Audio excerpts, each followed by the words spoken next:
हनुमान जी, बजरंगबली, बहुत नाम है इनके।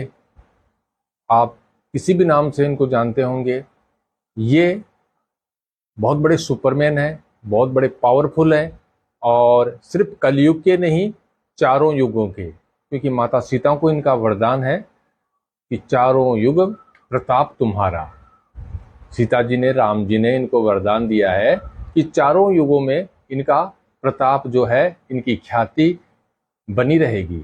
और ये अपने आप में एक बहुत बड़ा सच है, इसे हमें स्वीकार करना चाहिए और हनुमान जी की शरण हमें ग्रहण करनी चाहिए। ये सभी प्रकार से कल्याणकारी है। हनुमान जी ने बहुत बड़े बड़े कार्य किए। लंका में गए, महाबली रावण जो उस समय का सुपर पावर था, जैसे आज अमेरिका है, रूस है, उस तरह से बहुत बड़ी सुपर पावर थी लंका। कोई एक मतलब हल्के में लेने वाली चीज नहीं थी। वहां जाने में बड़े बड़े सूरमा कतराते थे।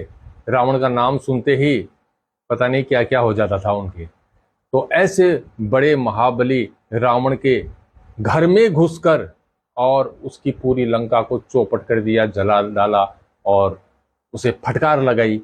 तो ये कोई एक सामान्य आदमी, एक कॉमन मैन कर सकता है क्या? कभी नहीं। इसलिए हम कह सकते हैं कि हनुमान जी एक सुपरमैन थे। लेकिन सुपरमैन की एक विशेषता और होती है कि वो करके दिखाता है, गरजता नहीं है, अपना बखान नहीं करता, न किसी प्रकार का क्रेडिट लेता है। सारा काम करने के बाद जब वो लौटे तो राम जी ने उनकी खूब प्रशंसा की, खूब बड़ाई की, खूब उनको मान सम्मान दिया। लेकिन उन्होंने हाथ जोड़ के कहा कि नहीं प्रभु, मैंने कुछ नहीं किया, मैं क्या कर सकता हूं, मैं तो एक तुच्छ सेवक हूं आपका, सब कुछ करने वाले आप ही हो।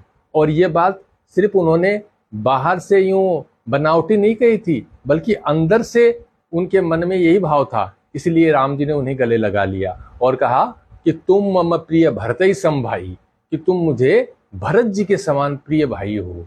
तो आप इस बात से अंदाजा लगा सकते हो कि हनुमान जी इतने पावरफुल होने के बाद भी घमंड, अभिमान, क्रेडिट, नामो निशान नहीं इनका उनके पास, एकदम विनम्र है।